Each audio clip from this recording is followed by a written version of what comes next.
नमस्कार, news night में आप सभी का स्वागत है। मैं हूं आपके साथ आरेंद्र। बिहार में अब की बार किसकी सरकार बनेगी, इसको लेकर जनता ने आज अपना जनादेश मतपेटियों में बंद कर दिया। दूसरे दौर की 122 विधानसभा सीटों पर हुए रिकॉर्ड तोड़ मतदान के साथ ही वोटिंग का काम आज खत्म हो गया और अब सबकी नजरें 14 नवंबर को होने वाली काउंटिंग पर लगी है। वोटिंग के बाद आए अधिकांश एग्जिट पोल में एनडीए को सरकार बनाने के आंकड़े मिलते नजर आ रहे हैं। क्या है बिहार के सियासी संकेत, दिखाएंगे खबर विस्तार से। होगी बात दिल्ली में हुए धमाके के बाद कहां तक पहुंची है जांच। होगी बात प्रधानमंत्री मोदी के भूटान दौरे की भी, जहां से उन्होंने दिल्ली धमाके के षड्यंत्रकारियों को कानून के दायरे में लाने की सख्त लहजे में बात कही है। इसके अलावा भी होगी देश दुनिया की हर जरूरी और महत्वपूर्ण खबर। शुरुआत हेडलाइंस के साथ। दिल्ली धमाके पर भूटान से प्रधानमंत्री मोदी की सख्त चेतावनी, कहा षड्यंत्रकारियों को बख्शा नहीं जाएगा। गृह मंत्री अमित शाह और रक्षा मंत्री राजनाथ सिंह ने भी दोहराया, षड्यंत्रकारियों को अंजाम तक पहुंचाने के लिए सरकार प्रतिबद्ध। पीड़ित परिवारों के साथ खड़ा पूरा देश।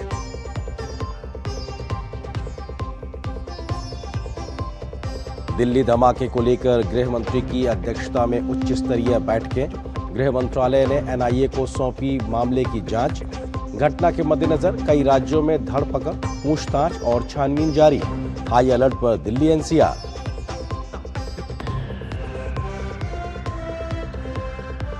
दो दिवसीय भूटान दौरे पर प्रधानमंत्री नरेंद्र मोदी।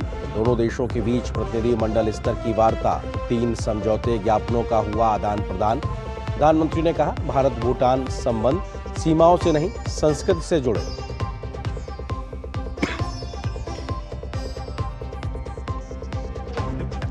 बिहार विधानसभा चुनाव के अंतिम चरण में टूटा पहले चरण का रिकॉर्ड। शाम 5 बजे तक दूसरे चरण के लिए 68% से ज्यादा मतदान हुआ दर्ज। किशनगंज पर सबसे ज्यादा वोटिंग। सभी एग्जिट पोल में एनडीए को बहुमत।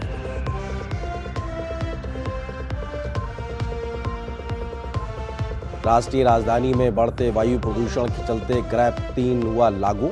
दिल्ली सरकार ने कक्षा 5 तक के लिए हाइब्रिड मोड में कक्षाएं संचालित करने का दिया निर्देश। मुख्यमंत्री रेखा गुप्ता ने कहा, प्रदूषण कम करने के लगातार हो रहे प्रयास। खबरों पर डालते हैं विस्तार से नजर। प्रधानमंत्री नरेंद्र मोदी इस समय भूटान में हैं, जहां उन्होंने आज कई कार्यक्रमों में हिस्सा लिया। पीएम मोदी ने भूटान में जल विद्युत परियोजना लॉन्च की। ये परियोजना भूटान की ऊर्जा जरूरतों में 40% का इजाफा करेगी। पीएम मोदी ने भूटान के नरेश के साथ बुद्ध के पवित्र अवशेषों के समक्ष पूजा अर्चना भी की। पीएम मोदी ने भूटान के प्रधानमंत्री के साथ प्रतिनिधि मंडल स्तर की वार्ता की, जिसके बाद दोनों नेताओं ने सतत विकास, ऊर्जा, इंफ्रा के क्षेत्र में सहयोग बढ़ाने पर विस्तार से बात की है। पीएम मोदी ने कहा कि दोनों देशों के संबंध सशक्त और समृद्ध हैं, जो आने वाले समय में और ज्यादा मजबूत होंगे। भारत और भूटान के सांस्कृतिक, ऐतिहासिक और आध्यात्मिक संबंधों को प्रगाढ़ बनाने की दिशा में प्रधानमंत्री मोदी की भूटान यात्रा कई मायनों में अहम है। भूटान नरेश जिग्मे खेसर नामग्याल वांगचुक और प्रधानमंत्री नरेंद्र मोदी ने संयुक्त रूप से पुनात सांगचू जल विद्युत परियोजना द्वितीय लॉन्च की। ये 1020 मेगावाट की परियोजना है। आज भूटान में 1000 मेगावाट से अधिक का एक नया हाइड्रो इलेक्ट्रिक प्रोजेक्ट लॉन्च कर रहे हैं, जिससे भूटान की हाइड्रो पावर कैपेसिटी में 40% की बढ़ोतरी हुई है। इतना ही नहीं, लंबे समय से रुके हुए एक और हाइड्रो इलेक्ट्रिक प्रोजेक्ट पर भी फिर से काम शुरू होने जा रहा है। और ये हमारी पार्टनरशिप सिर्फ हाइड्रो इलेक्ट्रिक तक सीमित नहीं है। अब हम सोलर एनर्जी में भी एक साथ बड़े कदम उठा रहे हैं। प्रधानमंत्री नरेंद्र मोदी ने भूटान नरेश जिग्मे खेसर नामग्याल वांगचुक के साथ प्रतिनिधिमंडल स्तर की वार्ता की। दोनों देशों के बीच कुल 3 समझौता ज्ञापन हुए, जिसमें नवीकरणीय ऊर्जा, हेल्थ केयर एंड मेडिसिन और मेंटल हेल्थ पर सहयोग शामिल रहे। प्रधानमंत्री ने कहा कि भारत एनर्जी के अलावा कनेक्टिविटी पर साथ मिलकर काम कर रहा है। ऐसे में गैलेफू सिटी के पास असम में भारत एक इमिग्रेशन चेक पोस्ट बनाएगा। हम बॉर्डर इंफ्रास्ट्रक्चर पर भी तेजी से आगे बढ़ रहे हैं। हिज मैजेस्टी ने जिस गैलेफू माइंडफुलनेस सिटी के विजन पर काम शुरू किया है, भारत उसके लिए भी हर संभव सहयोग कर रहा है। मैं आज इस मंच से एक और महत्वपूर्ण घोषणा कर रहा हूं। आने वाले समय में भारत गैलेफू के पास इमिग्रेशन चेक पॉइंट भी बनाने जा रहा है। प्रधानमंत्री ने पवित्र बुद्धावशेष की पूजा अर्चना की। उन्होंने कहा कि भारत और भूटान के संबंध सीमाओं से नहीं बल्कि संस्कृति से जुड़े हैं। इसका अंदाजा इस बात से लगाया जा सकता है कि मुश्किलों में, चुनौतियों में और विकास और समृद्धि में भी दोनों देश साथ हैं। 2014 में प्रधानमंत्री पद की शपथ लेने के बाद मुझे अपनी पहली विदेश यात्रा में भूटान आने का अवसर मिला था। मैं आज भी उस यात्रा को याद करता हूं तो मन भावनाओं से भर जाता है। भारत और भूटान के संबंध इतने सशक्त और समृद्ध हैं। हम मुश्किलों में भी साथ थे, हमने चुनौतियों का सामना भी मिलकर किया, और आज जब हम प्रोग्रेस की प्रॉस्पेरिटी की तरफ चल पड़े हैं, तब भी हमारा साथ और मजबूत हो रहा है। थिम्पू से सुधीर और शुभेंदु के साथ bureau report, DD news. Bhutan पहुंचे प्रधानमंत्री नरेंद्र मोदी ने कल दिल्ली में हुए धमाके पर कहा है कि इस घटना को अंजाम देने वालों पर सख्त कार्रवाई होगी। पीएम मोदी ने कहा कि जांच एजेंसियां अपना काम कर रही हैं और दोषियों को बख्शा नहीं जाएगा। पीएम मोदी ने कहा कि वो दिल्ली की घटना के बाद भारी मन से भूटान पहुंचे हैं। आज मैं यहां बहुत भारी मन से आया हूं। प्रधानमंत्री नरेंद्र मोदी भूटान यात्रा पर हैं। इस दौरान उन्होंने कहा कि दिल्ली में हुई घटना के दोषी किसी भी सूरत में बख्शे नहीं जाएंगे। हमारी एजेंसियां इस षड्यंत्र की तह तक जाएगी। इसके पीछे के षड्यंत्रकारियों को बख्शा नहीं जाएगा। All those responsible will be brought to justice. वहीं उन्होंने कहा कि पीड़ितों और उनके परिजनों को लेकर वे दुखी हैं। मैं पीड़ित परिवारों का दुख समझता हूं। आज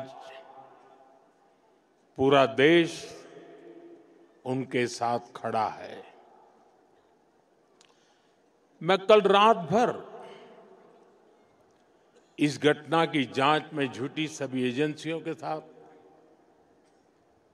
सभी महत्वपूर्ण लोगों के साथ संपर्क में था, विचार विमर्श चलता था। चौथे भूटान किंग ड्र्यूक ग्यालपो जिग्मे सिग्मे वांगचुक के 70वें जन्मदिन के अवसर पर प्रधानमंत्री नरेंद्र मोदी पड़ोसी देश की यात्रा पर हैं। भूटान के मौजूदा राजा जिग्मे खेसर नामग्याल वांगचुक ने दिल्ली की घटना में मारे गए लोगों के लिए विशेष प्रार्थना की। उन्होंने कहा कि वे भारत के लिए शांति, समृद्धि और विकास की कामना करते हैं। थिम्पू से निखिल और सुधीर के साथ ब्यूरो रिपोर्ट, डीडी न्यूज।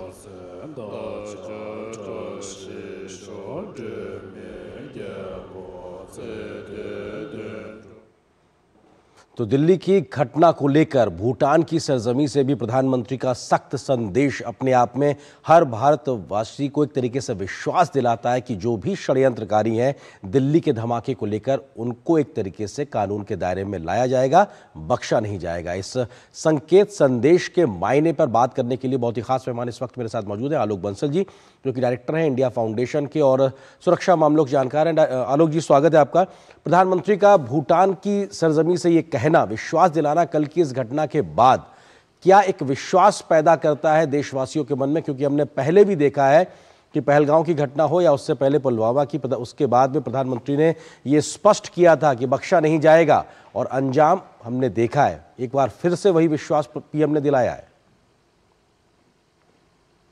देखिए, इसमें कोई भी शक नहीं है कि देशवासी जानते हैं कि ये सरकार जो प्रधानमंत्री नरेंद्र मोदी के नेतृत्व में कार्य कर रही है, वो जो भी इसके दोषी होंगे उनको सजा अवश्य देगी। और प्रधानमंत्री का जो वक्तव्य आया है वो इस विश्वास को और ज़्यादा सुदृढ़ कर रहा है। और मुझे आशा ही नहीं वरन पूर्ण विश्वास है कि जो भी इस आतंकवादी घटना के पीछे है उसके खिलाफ कार्रवाई की जाएगी और सख्त कार्रवाई होगी। और जैसे ही जांच जो एजेंसियां हैं वो तथ्यों को सामने लाएंगी, जो भी इसमें के लिए जिम्मेवार है उसके खिलाफ कदम उठाए जाएंगे। जी आलोक जी, क्योंकि हमने पहले भी देखा है, क्योंकि जिस बात का जिक्र आप कर रहे हैं, एक ट्रैक रिकॉर्ड होता है, वो शायद विश्वास बहाली के लिए एक माहौल पैदा करता है, और शायद वही ट्रैक रिकॉर्ड लोगों के मन में विश्वास भी पैदा करता है। वो स्थिति हमने देखा है कि जब देश में कोई आतंकी घटनाएं होती थी और हमारा रवैया कैसा होता था, लेकिन अब एक नया भारत कैसे बदलाव के साथ में रिएक्ट करता है, वो अपने आप में बदल चुका है। देखिए, इसमें जरा भी शक नहीं है कि अब हमने देखा है कि हम प्रोएक्टिव हो गए हैं। भारत की जो शक्ति है, भारत की जो कैपेबिलिटीज हैं, क्षमता है, वो काफ़ी बढ़ चुकी है। और हमने चाहे देखा उरी के बाद बालाकोट हुआ हो, या अभी आपने देखा जो पहलगाम के बाद जो ऑपरेशन सिंदूर हुआ, जो अभी भी चल रहा है, जो खत्म नहीं हुआ है। और इसमें कोई भी शक नहीं है मुझे कि जो आतंकवादी घटना है, अगर उसके तार सीमा पार से जुड़े हुए हैं तो एक सख्त कार्रवाई होगी, इसमें कोई शक की बात नहीं है। पर मेरा ये मानना है कि अभी हम कौन इसके लिए जिम्मेदार है ये स्थापित करना, जब तक हम इंतज़ार करें, जब तक कि हमारे पास पुख्ता सबूत जो है हमारी एजेंसियां न ला दें, और उसके बाद जो भी जिम्मेवार होगा उसको हम दुनिया के किसी भी कोने में हो उसके खिलाफ तो हम कदम उठाएंगे। ये हमने पहले भी कहा है और आगे भी करते रहेंगे। बिल्कुल। और मौजूदा सरकार का zero tolerance against the terrorism की बात हो, या किस प्रकार के जो आपराधिक गतिविधियां हैं उसको, संगठित अपराध हो किसी भी प्रकार के, उसके खिलाफ एक सख्त एक्शन लगातार हमने बीते एक दशक में देखा है। ये भी एक तरीके से लीडरशिप का ही डिटर्मिनेशन होता है जो नीचे तक ट्रांसलेट होता हुआ दिखाई पड़ता है। देखिए, इसमें कोई शक की बात।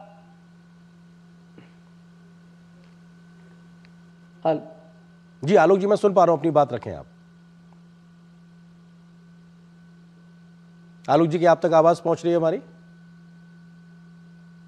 आलोक बंसल जी हमारे साथ जुड़े हुए हैं, रक्षा मामलों के जानकार हैं, और निश्चित तौर से इस बात का वो जिक्र कर रहे थे कि बीते एक दशक में किस प्रकार से जीरो टॉलरेंस अगेंस्ट टेररिज्म रहा है, या संगठित अपराध जो होते हैं उनके खिलाफ सख्त सरकार रही है। तो ये अपने आप में एक विश्वास पैदा करता है कि किस तरीके से जो दिल्ली का धमाका है, दिल्ली की जो घटना है, अगर उसके पीछे षड्यंत्रकारी जो भी हैं उनको बख्शा नहीं जाएगा। अगर पीएम मोदी इस बात का जिक्र करते हैं तो ये विश्वास पैदा करता है देशवासियों के मन में कि हाँ, पहले भी इस प्रकार की घटनाओं को अंजाम देने वालों को उनके अंजाम तक पहुंचाया गया है और ऐसा आगे भी किया जाएगा। तो ये विश्वास पैदा होता हुआ दिखाई पड़ता है। प्रधानमंत्री 2 दिन के भूटान दौरे पे, और आज उनके पहले कार्यक्रम में जब वो शिरकत कर रहे थे तो उन्होंने सबसे पहले इसी बात का जिक्र किया कि वो भारी मन से कहीं ना कहीं भूटान पहुंचे हैं, लेकिन वो ये कहना नहीं भूले कि वो इसकी जो षड्यंत्रकारी हैं दिल्ली के इस धमाके के, उनको उनके अंजाम तक पहुंचाया जाएगा, बख्शा नहीं जाएगा। और जांच एजेंसियां अपना काम कर रही हैं, उसके बाद में सारी सच्चाई बाहर आएगी और एक तरीके से सरकार एक्शन लेगी। और इस प्रकार का एक्शन लेने की बात हमने पहले भी देखी है। जब पहलगाम आतंकी हमला हुआ उसके बाद पहली बार प्रधानमंत्री बिहार के एक सार्वजनिक मंच से अपनी बात को रख रहे थे, उस वक्त भी ये बात सामने निकल के आई थी। उससे पहले भी हमने देखा है कि किस प्रकार से प्रधानमंत्री ने जब कभी भी इस प्रकार की घटनाओं के बाद में अपना रिएक्शन दिया है और ये विश्वास दिलाया है देश को कि जो भी षड्यंत्रकारी हैं उनको बख्शा नहीं जाएगा, तो वो विश्वास अपने शब्दों को शब्दशः उन्होंने पूरा किया। आलोक जी, आपकी आवाज हम तक आना बंद हो गई थी, अब आप संभवतः मुझे सुन पा रहे हैं, अपनी बात को पूरा करें। आलोक जी, मैं ये कह रहा था कि इसमें जरा भी शक नहीं है कि जो भी होगा उसके खिलाफ कार्रवाई की जाएगी। और इस सरकार ने पूरी तरह से साबित कर दिया कि हमारा जो है आतंकवाद के खिलाफ जीरो टॉलरेंस है। और जो पिछले कुछ दिनों में आप अगर आपने गतिविधियां देखी हो तो ऐसा कहना पड़ेगा कि हमारी सुरक्षा एजेंसियों ने एक बहुत बड़े षड्यंत्र को बेनकाब किया है। मेरा व्यक्तिगत रूप से यह मानना है कि दिल्ली की जो घटना है, ये किसी बड़े घटना को अंजाम देने से पहले हुई एक दुर्घटना है। ये आतंकवादी घटना नहीं है, क्योंकि जिस व्हीकल में ब्लास्ट हुआ उसमें 3 व्यक्ति सवार थे। कोई सुसाइड बॉम्बर 3 आदमियों को एक साथ नहीं नष्ट करता। 3 आदमी 3 गाड़ियां ले जा सकते थे। तो ये मेरे को ऐसा लगता है कि पिछले कुछ दिनों जो घटनाएं हुई और हमारी सुरक्षा एजेंसियों ने जो देश के भिन्न क्षेत्रों में बड़ी मात्रा में गोला बारूद, हथियार और विषैले पदार्थ जो कैप्चर किए हैं, उसके बाद आतंकवादियों ने डर कर अपना सामान एक जगह से दूसरे जगह ले जाने की एक मुहिम छेड़ी और उसके दौरान ये जो है ये ब्लास्ट हुआ है। ये एक्सीडेंटल ब्लास्ट मुझे ज्यादा लगता है आतंकवादी, लेकिन जिन्होंने किया वो आतंकवादी थे, इसमें कोई शक की बात नहीं है, क्योंकि इतनी बड़ी संख्या में आप विस्फोटक लेके एक जगह से दूसरी जगह क्यों जा रहे थे। तो ये मेरा मानना है कि अभी जो हमारी एजेंसियां जांच कर रही हैं वो इस पूरे नेटवर्क को बेनकाब करेंगी, खत्म करेंगी और उसके खिलाफ जो भी इनके साथ जुड़ा हुआ है उनको नेस्तनाबूद किया जाएगा, चाहे वो धरती के किसी भी कोने में क्यों ना हो। बिल्कुल आलोक जी, जिस बात का आप जिक्र कर रहे हैं कि एक बड़े मॉड्यूल को एक तरीके से क्रैक किया गया और जिस प्रकार की घटना या दुर्घटना जो भी है वो जांच में पता लगेगा, लेकिन हमारी जांच एजेंसियों को, सुरक्षा एजेंसियों को इक्विप्ड करना, सक्षम बनाना और उस स्तर तक तकनीकी महारत हासिल करने के लिए सक्षम बनाना कि किसी भी घटना को घटने से पहले या घटना होते ही एक तरीके से उस दिशा में तेजी से आगे बढ़ सके, वो भी काम हमने बीते कुछ वर्षों में बहुत तेजी से होते देखा है। शायद उसी का नतीजा होता है कि जब हम किसी तेजी से अपनी जांच को आगे बढ़ाने में आज खुद को एक देश के नाते सक्षम पाते हैं। इसमें कोई शक की बात ही नहीं है। सरकार ने सुरक्षा एजेंसियों को और रक्षा सेवाओं को पूरी तरह से खुली छूट दे दी गई है, स्वायत्तता दी है आतंक से निपटने के लिए और उनको इस तरीके से इक्विप किया गया है। जो भी हथियार, जो भी संसाधन उनको चाहिए वो दिलाए गए हैं, चाहे वो सीमाओं पर विजिलेंस के लिए जो है आपको इंफ्रारेड कैमरेज हों या जो आधुनिक तकनीक हो वो प्रोवाइड की गई है, या उनको जो भी साजो सामान चाहिए हो वो सुरक्षा एजेंसियों को पूरी तरह से मुहैया कराया है। और उसी का असर है कि काफी साल 10 दशक से भी ऊपर समय में कोई आतंकवादी घटना नहीं हुई, लेकिन भारत विरोधी जो तत्व दुनिया में हैं वो शायद इससे खिसिया रहे थे और इसीलिए एक बड़े मॉड्यूल जिसको कि पकड़ा गया है, एक बहुत बड़ी आतंकवादी षड्यंत्र की कोशिश की जा रही थी और उसको हमने क्रैक कर दिया है और उसको हमने काफी हद तक डिरेल किया है, लेकिन उसको जब तक पूरी तरह से खत्म नहीं कर दिया जाए हम अपने आप को सुरक्षित नहीं मान सकते। शुक्रिया आलोक जी इस खबर पर विस्तार से बात करने के लिए और अपना समय हमारे साथ साझा करने के लिए। तो निश्चित तौर से ये बहुत महत्वपूर्ण है। इस प्रकार की दिल्ली की घटना के बाद प्रधानमंत्री का स्पष्ट शब्दों में कहना कि जो भी षड्यंत्रकारी हैं उनको बख्शा नहीं जाएगा। देश को, देशवासियों को विश्वास दिलाया जाता है एक तरीके से कि हाँ, जो भी गुनहगार हैं वो अपने अंजाम तक पहुंचेंगे। फिलहाल एक छोटे से ब्रेक के लिए रुकते हैं, बहुत जल्द हाजिर होते हैं।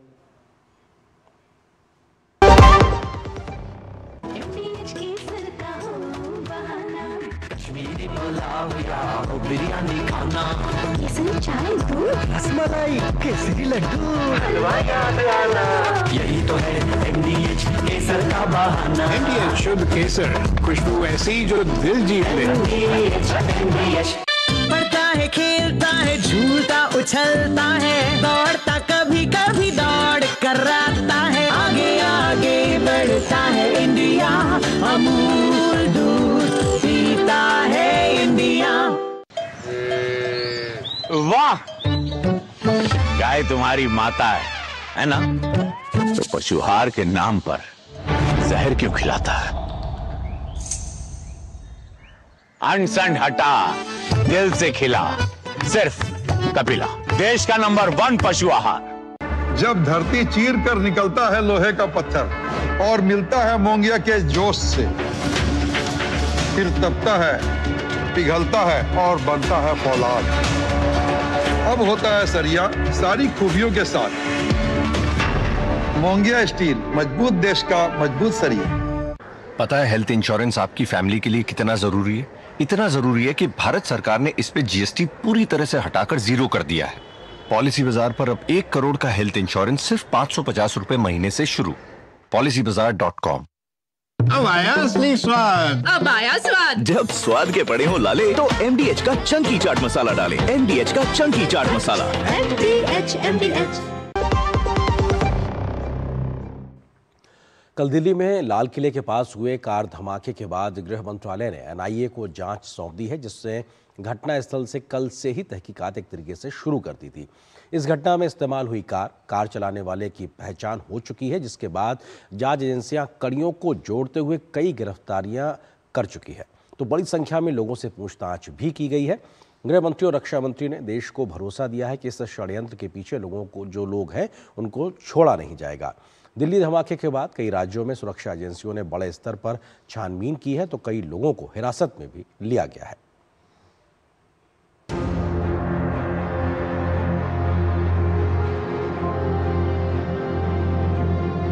सोमवार को दिल्ली में हुए कार धमाके के बाद से सुरक्षा एजेंसियां अलर्ट मोड पर हैं।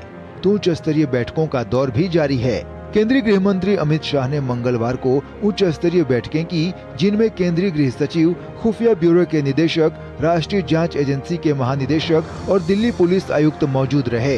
बैठक में जम्मू कश्मीर के पुलिस महानिदेशक भी वर्चुअली शामिल हुए। गृह मंत्री ने सोशल मीडिया पोस्ट पर बैठक की जानकारी साझा करते हुए लिखा कि इस घटना के पीछे हर दोषी की तलाश करने के निर्देश दिए गए हैं। गृह मंत्री ने लिखा कि इस कृत्य में शामिल हर व्यक्ति को हमारी एजेंसियों की कड़ी सजा का सामना करना पड़ेगा। वहीं केंद्र सरकार ने मामले में बड़ा फैसला लेते हुए ब्लास्ट की जांच राष्ट्रीय जांच एजेंसी यानी NIA को सौंप दी है, जिसके बाद NIA ने ब्लास्ट स्थल पर जांच शुरू कर दी है। ब्लास्ट के बाद से ही जम्मू कश्मीर से लेकर हरियाणा के साथ ही उत्तर प्रदेश में कई जगह छापेमारी जारी है। अब तक कई लोगों को हिरासत में लिया गया है, कुछ को गिरफ्तार भी किया गया है। बड़ी संख्या में लोगों से पूछताछ जारी है। इस सिलसिले में फरीदाबाद की अल फलाह यूनिवर्सिटी में भी हरियाणा पुलिस ने गहन छानबीन और पूछताछ की है। सूत्रों से मिली जानकारी के मुताबिक सुरक्षा एजेंसियों ने अभी तक दिल्ली से एक संदिग्ध डॉक्टर सज्जाद अहमद को गिरफ्तार किया है, तो फरीदाबाद से कल हिरासत में ली गई महिला डॉक्टर शाहीन को भी गिरफ्तार कर लिया गया है। इसके अलावा जम्मू कश्मीर में भी कई संदिग्धों की पहचान की गई है, जिसको हिरासत में लेकर पूछताछ की जा रही है। वहीं इससे पहले श्रीनगर में लेफ्टिनेंट गवर्नर मनोज सिन्हा की अध्यक्षता में एक उच्च स्तरीय सुरक्षा समीक्षा बैठक भी हुई। ये मुत्तकीपुर क्षेत्र है। यहाँ पर जम्मू एंड कश्मीर पुलिस के द्वारा एक जगह पर सर्च किया गया। ये किसी डॉक्टर का मकान है, डॉक्टर परवेज अंसारी नाम है। बाकी जानकारी हम लोग कर रहे हैं। जिस कार में विस्फोट हुआ था, पुलिस उसकी तफ्तीश भी कर रही है, जिसके बाद जानकारी सामने आई है कि सोमवार सुबह 7 बजे I-20 कार फरीदाबाद के एशियन अस्पताल के पास सबसे पहले नजर आई। उसके बाद 8:13 पर यह कार फरीदाबाद टोल पार करके दिल्ली में प्रवेश करती है। 8:20 पर यह कार ओखला इंडस्ट्रियल एरिया के पास एक पेट्रोल पंप पर नजर आई। तो कुल मिला के ये गाड़ी और उसमें बैठा शख्स जो है वो दिल्ली पुलिस के लिए और जांच एजेंसियों के लिए काफ़ी इम्पोर्टेंट किरदार है, और यही वजह है कि इस गाड़ी की जो है वो जांच की जा रही है। इस गाड़ी की जो ओनरशिप है उस पर भी सवाल खड़े हो रहे हैं, क्योंकि 3 से 4 बार ये गाड़ी जो है वो एक ओनर से दूसरी ओनर को बेची जाती है, लेकिन RC ट्रांसफ़र नहीं होती है। तो ये तमाम सवालों के जवाब अब दिल्ली पुलिस और इसके अलावा बाकी जाँच एजेंसियाँ इसके जवाब खंगालती हुई। दोपहर 3:19 पर यह कार लाल किले के पास बनी पार्किंग में पहुंची, जहां ये कार करीब 3 घंटे खड़ी रही। शाम 6:22 पर यह कार लाल किला पार्किंग से बाहर निकली और लाल किले की तरफ आगे बढ़ी, और करीब 24 मिनट बाद यानी 6:52 पर रेड लाइट के पास चलती कार में धमाका हुआ। अभी तक सूत्रों से मिली जानकारी के मुताबिक जिस I-20 कार में विस्फोट हुआ उसे जम्मू कश्मीर के पुलवामा का रहने वाला डॉक्टर उमर चला रहा था, जो फरीदाबाद की अल फलाह यूनिवर्सिटी में पढ़ाता था। पुलिस ने डॉक्टर उमर के परिजनों को भी हिरासत में लिया है और पूछताछ कर रही है। 2 दिन पहले सुरक्षा एजेंसियों ने फरीदाबाद से बड़ी मात्रा में विस्फोटक बरामद किया था और कई लोगों को गिरफ्तार किया था, जिसमें कुछ डॉक्टर भी शामिल थे। एजेंसियां इस एंगल से भी जांच कर रही हैं कि क्या फरीदाबाद के आतंकी मॉड्यूल का लाल किला धमाके से कुछ लेना देना है कि नहीं। इस बीच जांच एजेंसियों ने लाल किला ब्लास्ट और फरीदाबाद में बरामद किए गए विस्फोटक के नमूने के मिलान की जांच शुरू कर दी है। घटना के बाद जहां सुरक्षा एजेंसियां तेजी से जांच करके किसी निष्कर्ष पर पहुंचना चाहती हैं, तो सरकार की ओर से आश्वस्त किया गया है कि षड्यंत्र के पीछे जो भी लोग होंगे उन्हें उनके अंजाम तक पहुंचाया जाएगा। I want to formally assure the nation that those responsible for this tragedy will be brought to the justice and will not be spared under any circumstances. सोमवार को ब्लास्ट के बाद से कई नए सीसीटीवी फुटेज भी सामने आ रहे हैं जो धमाके की भयावहता की कहानी बयां कर रहे हैं। इस धमाके में अभी तक आधा दर्जन लोगों से ज्यादा की मृत्यु हो चुकी है तो करीब 2 दर्जन लोगों के घायल होने की खबर है। घायलों में 3 लोगों को गंभीर चोटें आई हैं तो अधिकांश घायलों को या तो बर्न इंजरी हुई है या फिर धमाके की आवाज से सुनने की समस्या हो रही है। मृतकों में कुछ की पहचान हो गई है तो कुछ की पहचान होना बाकी है, जिसके लिए डीएनए सैंपलिंग की प्रक्रिया की जा रही है।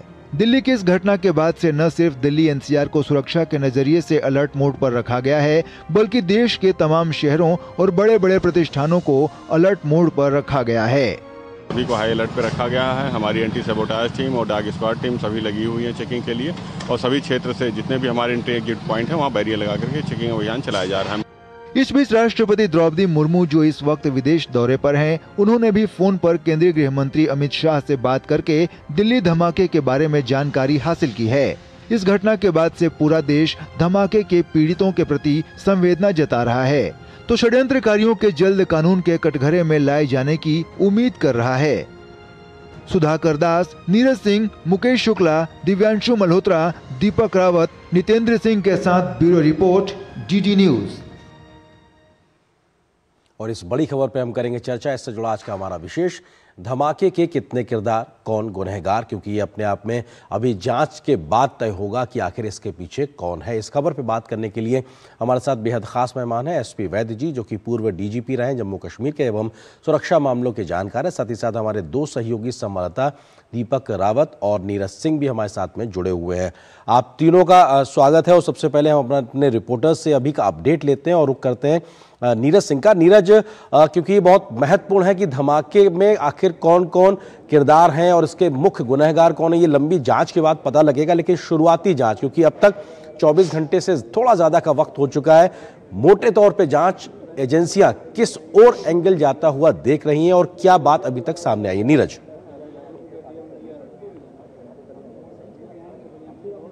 की बात करें या दिल्ली पुलिस की बात करें, जो हरियाणा मॉड्यूल है उसकी तरफ ये जांच जाती हुई प्रतीत हो रही है, क्योंकि कई सारे जो सवाल हैं वो भी खड़े हुए हैं। आप देखें कि डॉक्टर जो उमर है वो गाड़ी लेकर फरीदाबाद से आ रहा है और 2 दिन पहले आपने देखा भी था कि किस तरीके से फरीदाबाद में एक बड़ी मात्रा में अमोनियम नाइट्रेट वहां पर पकड़ा गया था और एक बड़ी साजिश थी।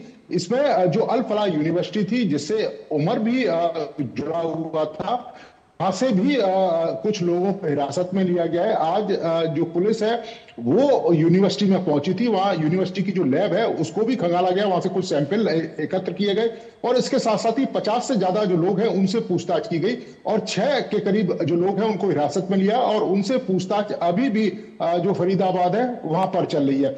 दूसरी सबसे बड़ी और इंपॉर्टेंट बात है कि जो विस्फोटक इसमें इस्तेमाल किया गया, हमको पता है कि इससे पहले भी जो तमाम आतंकवादी घटनाएं हुई हैं, ये आतंकवादी जो खास तौर से विस्फोट बनाने में विशेषज्ञ रहते हैं। हमने देखा भी था इससे पहले पुलवामा में जब हमला हुआ था तो आरडीएक्स के साथ अमोनियम नाइट्रेट को मिलाया गया था ताकि उसकी जो क्षमता है उसको और ज्यादा बढ़ा दिया जाए। और यहाँ पर जो एजेंसियां जांच कर रही है, एक संदेह ये भी निकल कर आया है कि अमोनियम नाइट्रेट के साथ हो सकता है कि कोई ज्वलनशील जो पदार्थ है वो उसके साथ मिलाया गया हो और उसके बाद इस विस्फोट को अंजाम दिया गया हो, क्योंकि हमने देखा है कि वहां पर कोई बहुत बड़ा गड्ढा नहीं होता है और जो लोग हैं उनको बर्न इंजरी ज्यादा है और जलने की वजह से उनकी जो मृत्यु है वो हुई है। तो ये कहीं ना कहीं हम कह सकते हैं कि एक अलग तरह का जो विस्फोट है और विस्फोटक पदार्थ है वो यूज किया गया हो, क्योंकि डॉक्टर इसमें शामिल रहे हैं और अच्छी तरीके से जानते हैं कि किस किस तरह के केमिकल, किस किस तरह के जो रसायन है उसका जो प्रयोग है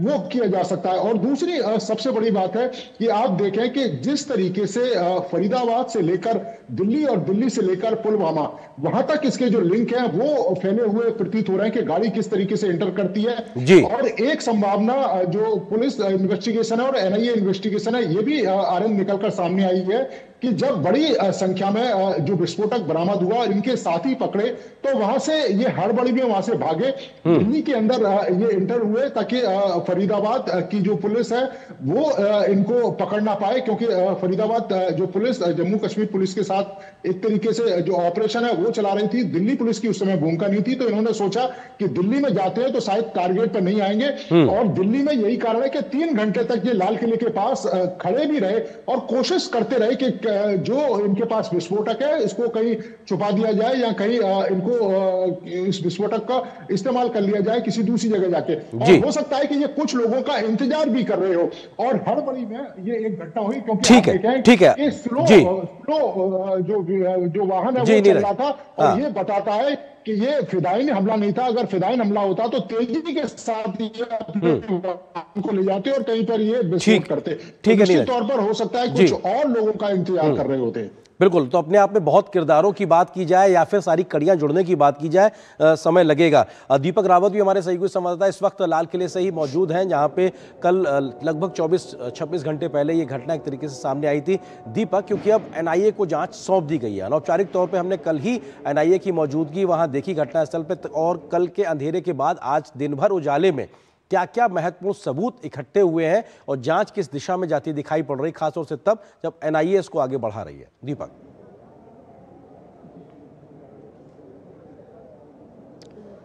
जी बिल्कुल, देश की सबसे बड़ी एजेंसी को वैसे भी जांच सौंप दी है सरकार ने, लेकिन मैं अभी की मौजूदा तस्वीर, क्योंकि 24 घंटे से ज़्यादा का वक्त बीत चुका है और इस वक्त मौजूदा स्थिति आपको दिखा देता हूं कि आखिर स्थिति क्या है। स्पॉट जहां पर ये ब्लास्ट हुआ है उससे चंद कदम की दूरी पर हम लोग इस वक्त मौजूद हैं और आप देखिए कि जहाँ पर ये विस्फोट हुआ था वहाँ पर अब सफ़ेद पर्दे लगा दिए गए। हालांकि कल तक ये स्थिति नहीं थी, लेकिन अब क्योंकि जाँच एजेंसियाँ अपना काम अपने तरीके से करती हैं, उनको जो चीज़ें वहाँ से उठानी हैं वो चीज़ें वहाँ से बरामद कर रहे हैं और उसके बाद पूरा जो क्राइम सीन है उसको क्रिएट किया जाता है, उसको समझा जाता है। जो सीसीटीवी कैमरों के नज़रिए से जो जांच एजेंसियां देख पाई होंगी उसको एक तरीके से वो समझने की कोशिश कर रहे हैं कि कहां पार्किंग से गाड़ी निकली होगी, रेड लाइट पर कैसे पहुंची, वहां पर उस वक्त कितने लोग मौजूद रहे और जब ये विस्फोट हुआ तो किस इंटेंसिटी का विस्फोट हुआ। ये तो बात रही मौजूदा स्थिति की कि यहाँ पर स्थिति क्या बनी हुई है, लेकिन सबसे महत्वपूर्ण बात ये समझनी होगी कि आखिर जाँच कैसे की जा रही है। तो 3 बड़े एंगल सामने आ रहे हैं जिस पर यह पूरी की पूरी जाँच टिकी हुई है। पहला एंगल तो ये है कि आखिर जो ये उमर, जो कि मुख्य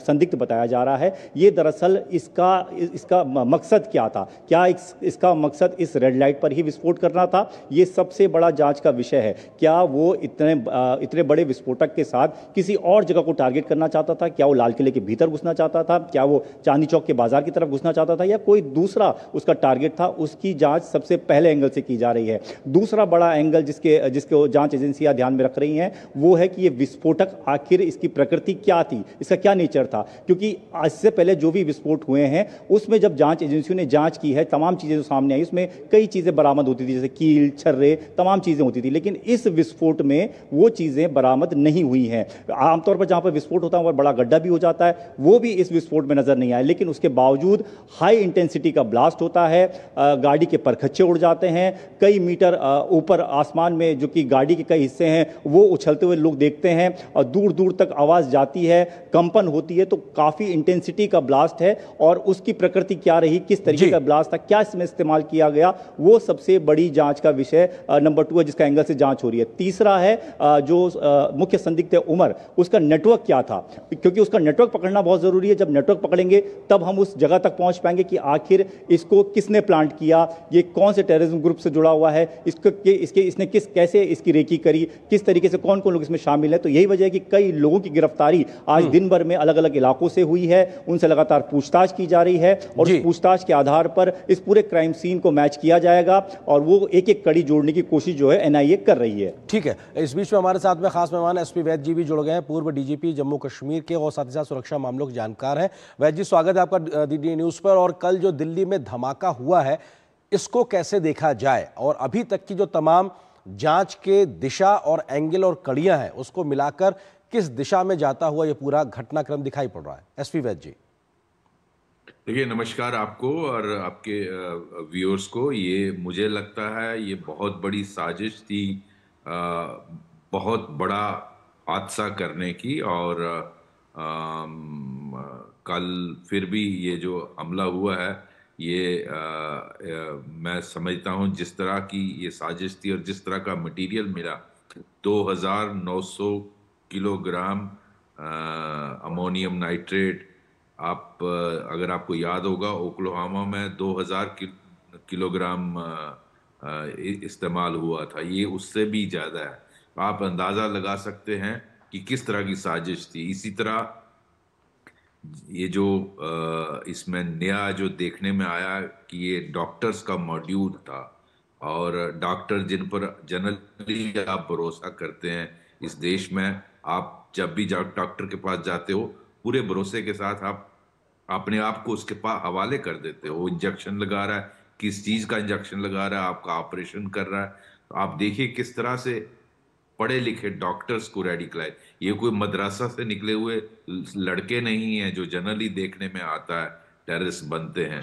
तो आप अंदाजा लगाइए कि इस एक्सटेंट तक इनको रेडिकलाइज किया गया है कि ये अपने देशवासियों को मारने के लिए तैयार हो गए, देश के खिलाफ काम करने के लिए तैयार हो गया। और टू दी एक्सटेंट जिस तरह कल एक डॉक्टर ने अपने आप को सुइसाइड बॉम्बर बना दिया, तो आप देखें कि किस हद तक इनकी रेडिकलाइजेशन हुई। और इस तरह के कितने और मॉड्यूल देश में हैं, ये बहुत मैं समझता हूँ चिंता का विषय है।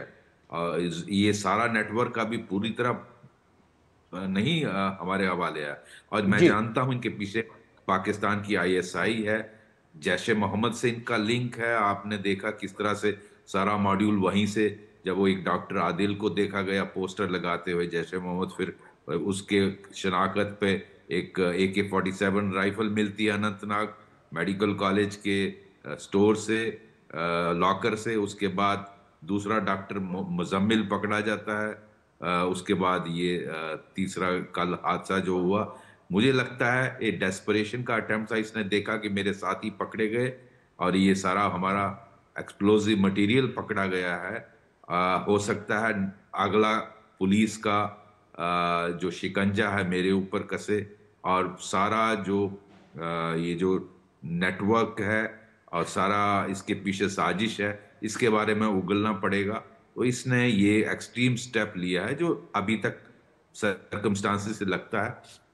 तो मैं समझता हूँ ये जो इस तरह की रेडिकलाइजेशन जो हो रही है, ये चाहे डार्क वेब से हो रही है, इंटरनेट का इस्तेमाल किया जा रहा है, और हमारे बाकी वेबसाइट जो एनक्रिप्टेड हैं उसका यूज किया जा रहा है। जी, बहुत सारे कदम देश को उठाने पड़ेंगे, ना सिर्फ भारत सरकार को, स्टेट गवर्नमेंट्स को भी, और स्टेट इंटेलिजेंस एजेंसीज और पुलिस फोर्सेस तो कर ही रही हैं। जो आप 99 ऐसे हादसों को अवॉइड कर सकते हो, लेकिन 100 टाइम टेररिस्ट कामयाब हो जाते हैं। तो इसलिए बहुत सतर्क रहने की जरूरत है इस देश में।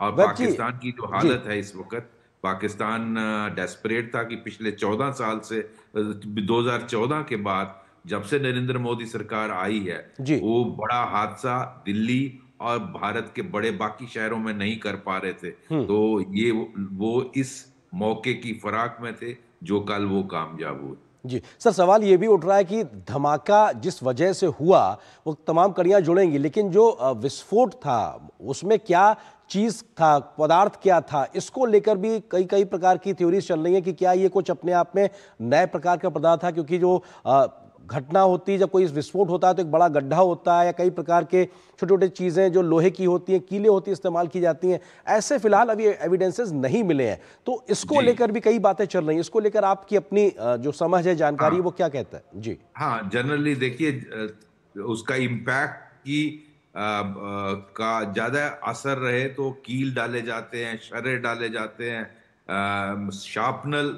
डाले जाते हैं ताकि कैजुअलिटीज और ज्यादा हो सकता है इसमें वो उनका इस्तेमाल ना हुआ हो, लेकिन सेंट्रल फॉरेंसिक साइंस लेबोरेटरी की टीम्स वहां पर मौके पर थी, NIA के साथ भी थी, बाकी दिल्ली पुलिस के साथ, और उन सभी उनको I am sure they must be working on it. Ultimately उनको पता लग जाएगा कि किस किस्म का एक्सप्लोजिव ये इस्तेमाल हुआ है। अमोनियम नाइट्रेट जो सीज हुआ है है। लगता है उसके ट्रेसिस, कोई रिपोर्ट में देख रहा था उसके बारे में बात हो रही थी, लेकिन वो ऑन सोन नहीं होता, उसमें कुछ ना कुछ डाला जाता है तभी वो एक्सप्लोजिव बनता है। तो ये इस तरह का इस्तेमाल अगर हुआ है तो ये इसमें हो सकता है जो आप बात कर रहे हैं कील और जो लोहे के बाकी चीजें डाली जाती हैं फॉर एनहांस्ड इफेक्ट, वो इसमें नहीं डाली गई हो। ठीक है, लेकिन सर वो फॉरेंसिक जांच से पता चल जाएगा। बिल्कुल, और ये अपने आप में ये कड़ियां जांच के बाद जुड़ती नजर आएंगी कि आखिर एग्जैक्टली हुआ क्या था। हमें थोड़ा सा इंतजार करना होगा जांच के लिए। बहुत शुक्रिया वैद साहब आपका हमारे साथ जुड़ने के लिए। आप दोनों सहयोगी संवाददाता नीरज और दीपक, आप दोनों का भी बहुत बहुत शुक्रिया इस खबर पर विस्तार से बात करने के लिए, हमारे साथ जुड़ने के लिए। और यहाँ पर एक छोटे से ब्रेक के लिए रुकते हैं, बहुत जल्द हाजिर होते हैं।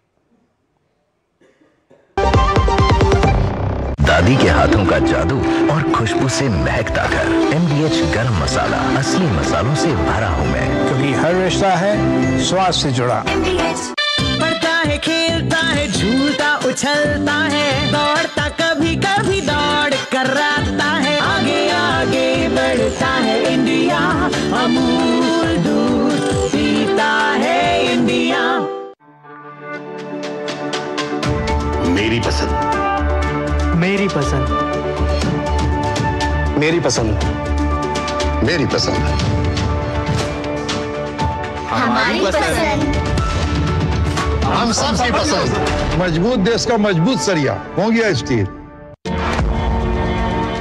खादी सिर्फ एक वस्त्र नहीं बल्कि भारत की आत्मनिर्भरता और सांस्कृतिक विरासत का प्रतीक है और आज वैश्विक फैशन और सस्टेनेबल लाइफस्टाइल की नई परिभाषा बन चुकी है। वर्ष 2024-25 में वर्ष 2013-14 के मुकाबले 1,16,000 करोड़ रुपए के खादी ग्रामोद्योग प्रोडक्ट्स का उत्पादन, जो लगभग 350% की वृद्धि है। 1,70,000 करोड़ रुपए के खादी ग्रामोद्योग प्रोडक्ट्स की रिकॉर्ड बिक्री अर्थात 450% वृद्धि दर्ज हुई और साथ ही पिछले 11 वर्षों में लगभग 2 करोड़ लोगों को KVIC ने रोजगार दिया। तो आइए भारत की आत्मनिर्भरता को बढ़ावा दें और खरीदें खादी और ग्रामोद्योग उत्पाद। विजिट करें नजदीकी khadi store. Work from home, high salary, बस एक क्लिक में। अरे वाह! अनजान लिंक्स पर क्लिक मत कीजिए। RBI कहता है जानकार बनिए, सतर्क रहिए। MDH की देगी मिर्च, देगी मिर्च का तड़का, अंग अंग फड़का। MDH की देगी मिर्च। और बात बिहार की। बिहार में आज दूसरे दौर की वोटिंग के साथ 2 चरणों में होने वाला चुनाव, विधानसभा का चुनाव संपन्न हो गया। पहले चरण की बम्पर वोटिंग की तरह आज भी रिकॉर्ड तोड़ मतदान देखने को मिला। 122 विधानसभा सीटों पर हुई वोटिंग में आज भी युवाओं, महिलाओं, बुजुर्गों ने बढ़ चढ़कर हिस्सा लिया। तो चुनाव आयोग ने भी पूरी पारदर्शिता के साथ मतदान कराया, जिसके चलते किसी अप्रिय घटना की कोई जानकारी भी सामने नहीं आई। सभी दल और सभी गठबंधन अपनी अपनी जीत का दावा कर रहे हैं। तो 14 नवंबर को होने वाली मतगणना के बाद ही पता चलेगा कि अब की बार बिहार में किसकी सरकार। बिहार विधानसभा चुनाव 2025 के दूसरे और आखिरी चरण का मतदान मंगलवार को संपन्न हो गया। बिहार की 122 सीटों के लिए दूसरे फेज में गयाजी, कैमूर, रोहतास, औरंगाबाद, अरवल, जहानाबाद, नवादा, भागलपुर, बांका, जमुई, सीतामढ़ी, शिवहर, मधुबनी, सुपौल, पूर्णिया, अररिया, कटिहार, किशनगंज, पूर्वी चंपारण और पश्चिमी चंपारण में लोगों ने बढ़ चढ़कर मतदान में भागीदारी की।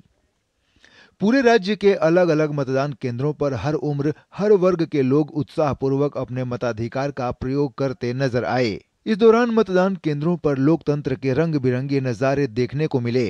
कहीं बुजुर्ग मतदाता व्हील चेयर पर बैठकर वोट डालने पहुंचे, तो कहीं महिलाएं अपने नौनिहालों के साथ मतदान केंद्रों पर नजर आईं।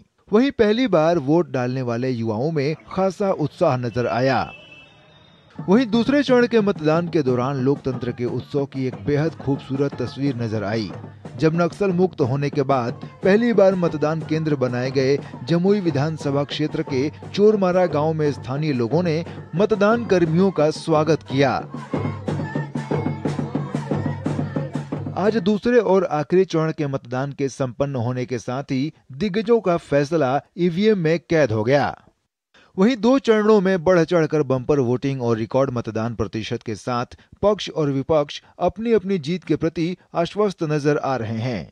लोगों से जो फीडबैक मिला है तो उसमें तो बहुत बड़े मार्जिन से लग रहा है कि हम लोग के पक्ष में लोगों ने वोट किया है। जो वोट कास्ट हुआ है उसमें कम से कम 80 कैंडिडेट जो 200-122 में हैं, हम एनडीए के लोग जीतेंगे ऐसा अनुमान रहा है। सही व्यक्ति का चुनाव कीजिए, ऐसे व्यक्ति का चुनाव कीजिए जिससे बिहार में बेहतरी हो, बिहार में लोगों के जीवन को बेहतर बनाया जा सके। बिहार में परिवर्तन का लहर है और दूसरे चरण के मतदान में भी अपार जन समर्थन श्री तेजस्वी यादव जी को, महागठबंधन सरकार को मिलने जा रही है। महिला लोग का है संख्या, झुकाव है महिलाओं का और महिला बढ़ चढ़ करके इसमें हिस्सा ले रही है। बदलाव देख रहे हैं, बदलाव होगा। एसआईआर के बाद हुए बिहार विधानसभा चुनाव में पारदर्शिता, निष्पक्षता की प्रतिबद्धता को निभाते हुए चुनाव आयोग ने सफलतापूर्वक मतदान संपन्न कराने की भूमिका को निभाया है। अब सबकी निगाहें 14 नवंबर पर टिकी हैं, जिस दिन ये तय होगा कि आखिर बिहार की सत्ता का ताज किसके सिर जाएगा। शैलेंद्र मिश्र, मधुरेश नारायण, आलोक कुमार के साथ ब्यूरो रिपोर्ट, डीटी न्यूज। तो 14 तारीख को पता लगेगा कि बिहार में अब की बार किसकी सरकार, लेकिन उससे पहले आज दूसरे दौर के मतदान के खत्म होते ही तमाम एग्जिट पोल्स भी सामने आ गए और उन एग्जिट पोल्स का सार क्या है, पोल ऑफ पोल्स क्या है और किसकी सरकार बनती दिखाई पड़ रही, वो तस्वीर आपके सामने। अधिकांश जो एग्जिट पोल्स हुए हैं उसमें एनडीए की सरकार को बहुमत मिलता साफ तौर पर नजर आ रहा। आप देख सकते हैं पीपल्स पल्स की अगर बात की जाए, जिसने एग्जिट पोल किया उसने एनडीए को 133 से 159 सीटें दी हैं। 122 का जादुई आंकड़ा है बिहार की विधानसभा में सरकार बनाने के लिए। उससे ज्यादा महागठबंधन को 75 से 100 का आंकड़ा दिया है, जबकि जन स्वराज पार्टी को 5 सीटें हुए देता नजर आ रहा है और अदर्स के खाते में 2 से 8। इसी प्रकार से मैट्रिक्स IANS की बात की जाए तो ये संख्या ज्यादा एनडीए के पक्ष में है। 147 से 167 के बीच में, महागठबंधन 70 से 90 के बीच सिमटता नजर आ रहा है। डीवी रिसर्च न्यूज नेशन की बात की जाए तो 137 से 152 सीटों के बीच में एनडीए को मिल सकती है, यानी 122 से कहीं ज्यादा। 83 से 98 के बीच में, यानी 100 से नीचे ही महागठबंधन सिमट सकता है। और चाणक्य के एग्जिट पोल की बात की जाए तो ये 130 से 138 सीटों के बीच में एनडीए को दे रहा है, यानी कि 122 से थोड़ा ज्यादा, और 100 से 108 के आसपास में महागठबंधन को यह सीट देता नजर आ रहा है। पीपल्स इनसाइट की बात की जाए तो इस एजेंसी के एग्जिट पोल में 133 से 148 सीटें एनडीए के खाते में जाती नजर आ रही हैं, यानी सरकार बनाने के बहुमत से आगे, और 87 से 102 सीटों के बीच महागठबंधन सिमट सकता है। इसी तरीके से जेवीसी पोल्स की बात की जाए तो 135 से 150 सीटें एनडीए के खाते में ये दे रहे हैं अपनी सर्वे के मुताबिक, और 80 से 103 सीटों के बीच में ये महागठबंधन को दे रहे हैं। साथ ही साथ पी मार्क की बात की जाए तो 143 से 162 सीटें एनडीए के खाते में ये दे रहे हैं, और 82 से 98 सीटों के आसपास महागठबंधन को जाती नजर आ रही हैं। और जन स्वराज पार्टी यानी प्रशांत किशोर की पार्टी की भी बात की जाए तो 0 से 5 तक के बीच में सभी इनको कहीं ना कहीं एडजस्ट करते हुए दिखाई पड़ रहे हैं। तो ये अपने आप में बेहद महत्वपूर्ण तस्वीर, हालांकि ये आंकड़े सही होंगे इस बात की कोई गारंटी नहीं होती है, लेकिन अंतिम आंकड़े आने से पहले इन्हीं सर्वे एग्जिट पोल्स के नतीजों को लेकर ही लगातार सियासी चर्चा चलती है कि आखिर अब की बार किसकी सरकार बनेगी। तो एग्जिट पोल के इन तमाम पोल्स ऑफ पोल की अगर बात की जाए तो एनडीए की सरकार बनती एक बार फिर से 20 साल के बाद बनती नजर आ रही। फिलहाल एक छोटे से ब्रेक के लिए रुकते हैं, बहुत जल्द हाजिर होते हैं।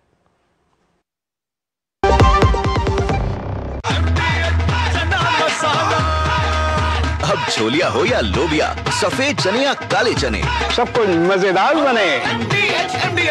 LIC युवा प्रोफेशनल्स के लिए लाए हैं नव जीवन श्री। करें नियमित प्रीमियम का भुगतान, जीवन बीमा का आनंद लें, प्राप्त करें प्रीमियम के प्रतिशत पर गारंटीकृत एडिशंस, अपने वित्तीय लक्ष्यों के अनुरूप मैच्योरिटी पर गारंटीकृत धनराशि पाएं। मौजूदा पॉलिसी धारकों के लिए आकर्षक अतिरिक्त लाभ आज ही खरीदें।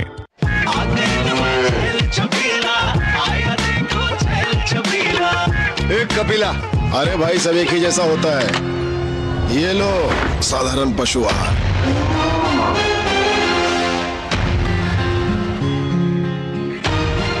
इस देश की हर माँ, बच्चे, बूढ़े, जवान, खिलाड़ी, डॉक्टर, इंजीनियर, सबको गाय भैंस की दूध की शक्ति पर भरोसा है। पर जब इन पशुओं को कपिला पशु आहार मिलेगा तभी तो दूध सिर्फ ज्यादा ही नहीं, शक्ति से भरपूर भी होगा। और ये सच जानते हुए चंद पैसों के लिए तुम देश का भरोसा तोड़ दो। कपिला पशु आहार, देश का नंबर 1 पशु आहार। मेरी पसंद, मेरी पसंद, मेरी पसंद, मेरी पसंद, हमारी पसंद, हम सबकी पसंद। मजबूत देश का मजबूत सरिया होंगे स्टील। वीडियो लाइक करने के पैसे मिलेंगे। So easy. अनजान लिंक्स पर क्लिक मत कीजिए। RBI कहता है जानकार बनिए, सतर्क रहिए। हिंग देना, वो वाली MDH की सुपर सुपर हींग। जिन्होंने यूज किया है वो जानते हैं असली हींग का स्वाद। MDH सुपर हींग, शुद्धता का असली तड़का। असली मसाले सच सच MDH। और बात SIR की। पश्चिम बंगाल में SIR की प्रक्रिया शुरू होते ही राजनीति में उफान आ गया है। एक और ममता बनर्जी और अभिषेक बनर्जी इसके विरोध में सड़क पर उतार आए हैं, तो गुलशन नगर इन दिनों पश्चिम बंगाल के लोगों के बीच चर्चा का मुद्दा बन गया है, क्योंकि यहाँ रहने वालों की तादाद तो लाखों में है, लेकिन मतदाताओं की संख्या नहीं के बराबर है। गुलशन नगर पर देखिए हमारे संवाददाता प्रशांत बख्शी की एक्सक्लूसिव ग्राउंड रिपोर्ट। यह तस्वीरें कोलकाता की गुलशन कॉलोनी की हैं। इस कॉलोनी में आपकी नजर जिधर भी जाएगी ऊंची ऊंची इमारतें ही दिखेंगी। यहाँ लाखों लोग रहते हैं, लेकिन मतदाताओं की संख्या नगण्य है। निवासियों की संख्या की तुलना में मतदाताओं की इतनी कम संख्या क्यों है, इसी गणित को लेकर अब बंगाल की राज्य राजनीति गर्मा गई है। कोलकाता के पश्चिम चौबागा इलाके में इतने लोग कहां से आए? विपक्ष के नेता शुभेंदु अधिकारी का आरोप है कि गुलशन कॉलोनी के अधिकांश निवासी बांग्लादेशी हैं। जैसे ही SIR शुरू हुआ वे निवासी भाग गए। वो सीधा बता दे वहाँ बांग्लादेशी घुसपैठिया मुसलमान है नहीं है? नहीं है तो नहीं है। वो BLO है, BLO रिपोर्ट करेगा। उसका इतना दर्द क्यों हो रहा है? विपक्ष के नेता के गंभीर आरोपों के जवाब में स्थानीय तृणमूल नेतृत्व आक्रामक तो है, लेकिन वे भी इस गणित को सुलझा नहीं पा रहे हैं। गुलशन कॉलोनी में अबाउट 4,000 to 5,000 हो सकता है अभी फिलहाल। एक फ्लोर में 3 से 4 लोग फ्लैट होगा और क्या। आपने तृणमूल के BLA की बात सुनी, अब सुनिए स्थानीय तृणमूल नेता क्या कह रहे हैं। इस सज्जन का नाम मेहराबुद्दीन खान है। 20-30 हजार होगा लोग। अगर डिवाइड करेंगे 1 लाख को डिवाइड कीजिए तो 4 जगह डिवाइड कर दीजिए सब जितना बूथ में। सीधा सवाल था कि अगर लाखों निवासी हैं तो वोटर हजारों में क्यों हैं? इस सवाल का जवाब देने में तृणमूल के दोनों नेताओं के अलग अलग बयानों से विरोधियों के आरोपों को ही बल मिल रहा है। SIR बहुत अच्छा चल रहा है यहाँ पे। यहाँ के तो BLA हमारे साथ है, जो भी एड्रेस वगैरह का प्रॉब्लम होता है तो ये सॉर्ट आउट कर दे। BLO स्थानीय तृणमूल नेतृत्व के बयान को तो मान रहे हैं, लेकिन उनकी भूमिका पर भी सवालिया निशान है। मंगलवार को गुलशन कॉलोनी जाने पर देखा गया कि तृणमूल के SIR हेल्प डेस्क परिसर में ही वहां के BLO वासिम अकरम मौजूद थे। तृणमूल के कैंप के पास ही पार्टी का दफ्तर है। DD न्यूज के पत्रकार के वहां पहुंचते ही चुनाव आयोग द्वारा नियुक्त BLO एनुमरेशन फॉर्म का बैग लेकर तृणमूल के पार्टी दफ्तर से बाहर निकले। उनके साथ तृणमूल के BLA मिनहाज शेख और स्थानीय तृणमूल नेता मेहराबुद्दीन खान भी थे। चुनाव आयोग के निर्देशानुसार BLO को घर घर जाकर एनुमरेशन फॉर्म बांटने हैं, तो फिर गुलशन कॉलोनी के BLO तृणमूल के SIR शिविर में क्यों मौजूद थे? BLO ने जिस बूथ का हिसाब दिया है वहाँ भी गणित में गड़बड़ी है। तो उसमें से यहाँ पे जो एरिया है इसमें 5-6 पार्ट है टोटल। 5 से 6 पार्ट है टोटल, जिसमें से सिर्फ एक पार्ट का BLO हम है 303 का, जिसमें से तो उसमें से 1622 वोटर्स है। और हम पहले ही बता चुके हैं यहाँ पे तो लोग हैं ऑलरेडी, लेकिन लोकल लोग हैं उनका जिनका वोटर कार्ड शिफ्ट नहीं हुआ। ऑफ कैमरा तृणमूल नेताओं ने बताया कि गुलशन कॉलोनी में कुल 8 बूथ हैं, जिनमें से 304, 305 बूथों में औसतन 5-10 वोटर हैं। बाकी 271, 272, 273, 301, 302, 303 में से 303 नंबर बूथ में सबसे ज्यादा वोटर हैं 1622। और यहीं पर सवाल उठ रहा है, तृणमूल नेतृत्व द्वारा दिए गए हिसाब से अगर 1 लाख निवासियों में 10,000 वोटर हैं तो बाकी 90,000 कौन हैं? गुलशन कॉलोनी में बड़ी बड़ी मंजिलें हैं, यहाँ पे 2 लाख 2.5 लाख बासिंदा है, लेकिन इन्विटेशन फॉर्म जो है वो सिर्फ 4000 है। और इसी को दर्शाते, इसी को सामने रख के विपक्ष का कहना है कि असल में यहाँ पे बांग्लादेशी रोहिंग्या रहते थे, वो लोग भाग गए हैं। सौरभ दत्ता का रिपोर्ट, DD न्यूज़, कलकत्ता। तो न्यूज़ नाइट में आज बस इतना ही। नमस्कार।